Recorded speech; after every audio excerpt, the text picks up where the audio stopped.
Hello everyone, this is the first video of the chapter Organisms and Population। और इस chapter में हम लोग जो हमारा इकोसिस्टम है और इकोसिस्टम में जो एक बहुत ही ज़्यादा जो मतलब बायोलॉजिकल डाइवर्सिटी है और जो बायोलॉजिकल ऑर्गेनाइजेशन है इस इकोसिस्टम में, उसके हम लोग दो लेवल पे ज़्यादा स्टडी करेंगे, ऑर्गेनिजम्स एंड पॉपुलेशन। तो आइए हम लोग थोड़ा सा इंट्रोडक्शन देखते हैं पहले इस चैप्टर का, और फिर देखते हैं कि इस चैप्टर में हम लोग को क्या क्या जो है ज़्यादा इंपॉर्टेंट है और क्या फोकस करना है।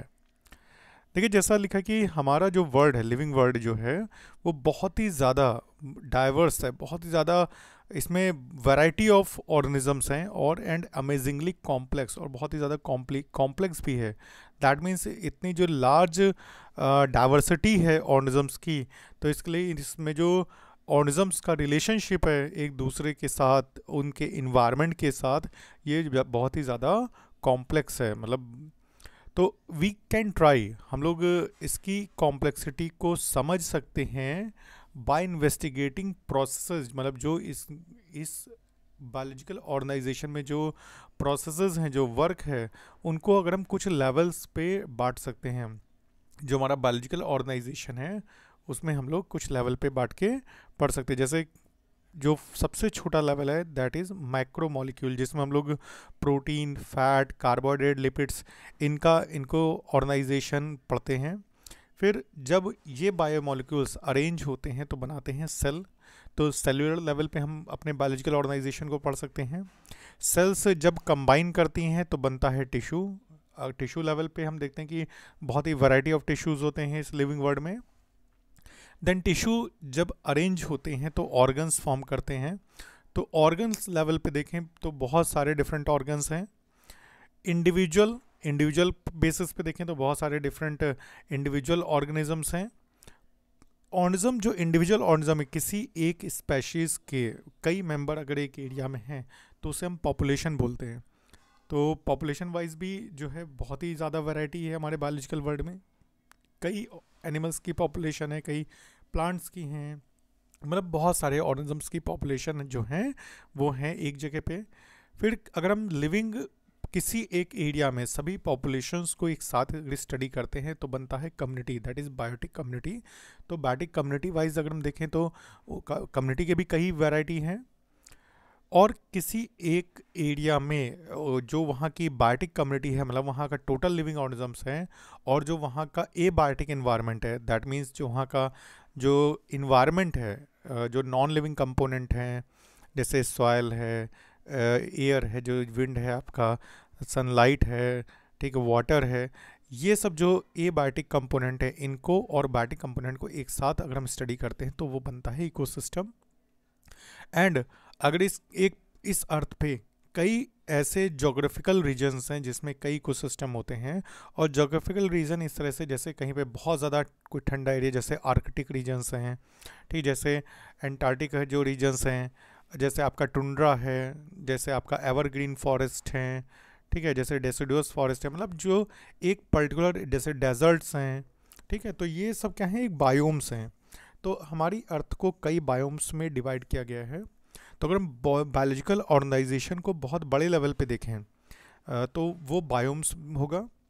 एक बायोम में कई इकोसिस्टम हो सकते हैं, एक इकोसिस्टम में कई कम्युनिटीज़ हो सकती हैं, biotic communities.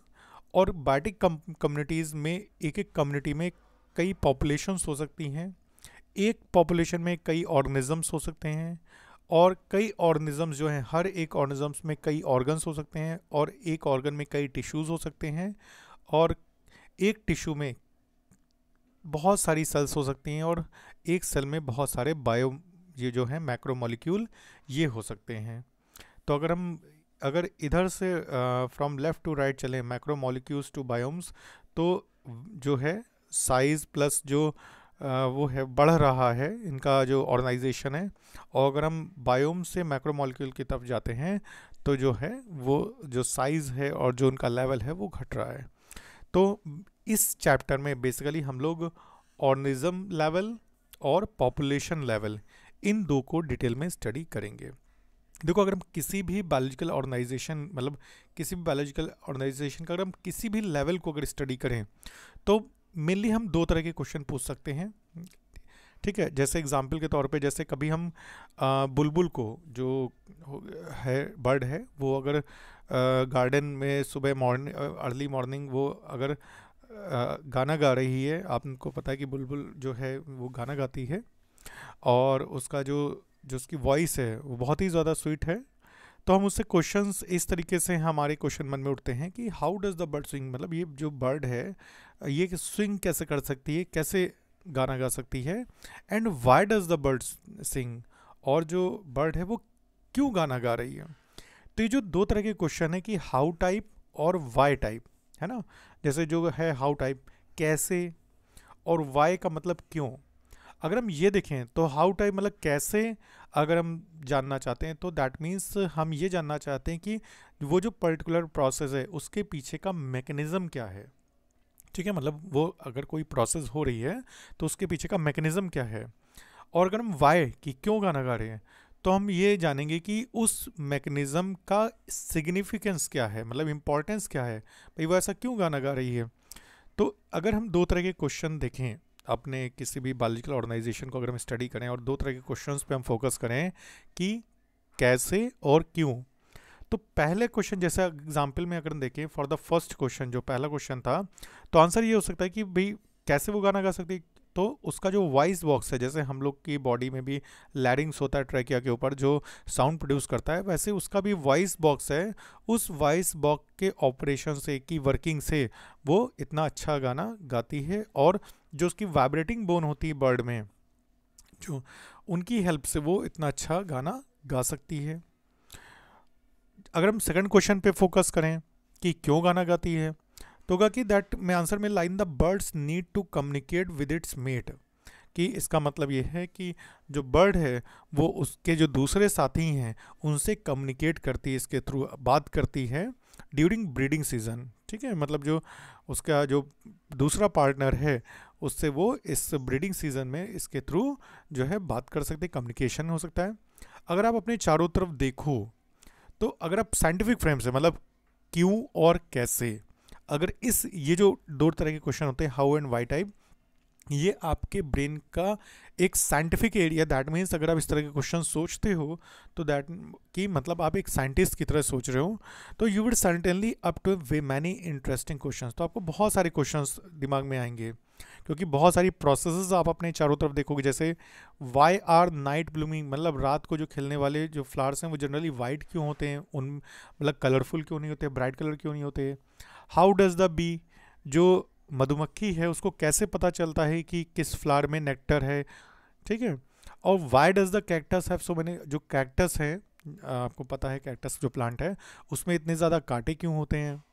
How does the चिक स्पर्स रिकॉग्नाइज हर मदर, जो बिल्कुल एक नवजात चिक होगा, जो चिक है मतलब जो चिक होगा वो कैसे अपने जो चूजा है वो कैसे अपनी मदर को पहचान लेता है, मतलब अंडे से निकलने के बाद वो कैसे पहचान जाता है कि वो उसकी माँ है। तो ये सब कुछ क्वेश्चंस जो हैं इंटरेस्टिंग क्वेश्चंस, अगर हम एक साइंटिफिक फ्रेम ऑफ माइंड से देखें तो इन सब के जो आंसर हैं वो भी हैं प्रॉपर लॉजिकली आंसर हैं, और आपका जो ऑर्गेनाइजेशन है किसी ऑर्गेनाइजेशन को उसको अच्छे से समझने के लिए आपको इस तरह के जो क्वेश्चंस हैं वो समझने पड़ेंगे। आइए अगर हम इकोलॉजी देखते हैं तो इकोलॉजी है क्या। देखो ecology is a subject which studies, मतलब इस इकोलॉजी में हम क्या स्टडी करते हैं, द इंटरेक्शन एमंग ऑर्गेनिजम्स, मतलब ऑर्गेनिजम्स का आपस में क्या इंटरेक्शन है, and between the organism and it's physical environment, मतलब जो और किसी ऑर्गेनिज्म का उसके जो एबायोटिक जो उसका इन्वायरमेंट है उससे उसका क्या इंटरेक्शन है, मतलब किसी ऑर्गेनिज्म का दूसरे ऑर्गेनिज्म के साथ और उसके एबायोटिक इन्वायरमेंट के साथ क्या इंटरेक्शन, अगर हम उसकी स्टडी करते हैं तो हम उसे इकोलॉजी कहते हैं। आई थिंक ये समझ में आ गया होगा आपको। इकोलॉजी क्या है, ecology is a subject which studies the interaction among organisms, मतलब ऑर्गेनिजम्स का आपस में इंटरेक्शन, और ऑर्गेनिज्म का उसके फिजिकल इन्वायरमेंट से क्या इंटरेक्शन है, क्या रिलेशन है, इसकी स्टडी को बोलते हैं इकोलॉजी। इकोलॉजी इज देखो basically concern with 4 levels of biological organisation, 4 level में हम इकोलॉजी को स्टडी कर सकते हैं। जैसे किसी पर्टिकुलर ऑर्गेनिज्म लेवल पे, किसी एक पॉपुलेशन लेवल पे, कम्युनिटी लेवल पे इकोलॉजी को पढ़ सकते हैं, और बायोम्स पे हमने कहा इकोलॉजी जो है दैट मीन्स द रिलेशनशिप और the interaction of the organisms with its abiotic atmosphere, abiotic component, मतलब उसका इन्वायरमेंट का जो उसका एबायोटिक कंपोनेंट है उससे जो हम स्टडी करते हैं वो आपका इकोलॉजी में आता है। तो इस चैप्टर में हम लोग इकोलॉजी को ही ज़्यादा एक्सप्लोर करेंगे, ज़्यादा डिटेल में बात करेंगे दो लेवल पे, ऑर्गेनिज्मिक एंड पॉपुलेशन लेवल, कि किस तरह से इनका इंटरेक्शन है और हम उसको स्टडी करते हैं। फिलहाल ये वीडियो तो जस्ट एक इंट्रोडक्शन है इस चैप्टर के लिए, और इसके नेक्स्ट वीडियो में हम लोग एक एक टॉपिक को उठा करके डिटेल में बात करेंगे। ठीक है, तो वीडियो अच्छा लगा हो तो ज़रूर इसको लाइक करिए, चैनल को सब्सक्राइब करिए और अपने सभी फ्रेंड्स के साथ शेयर भी करिए। तो तब तक के लिए thank you all and have a nice day बेटा।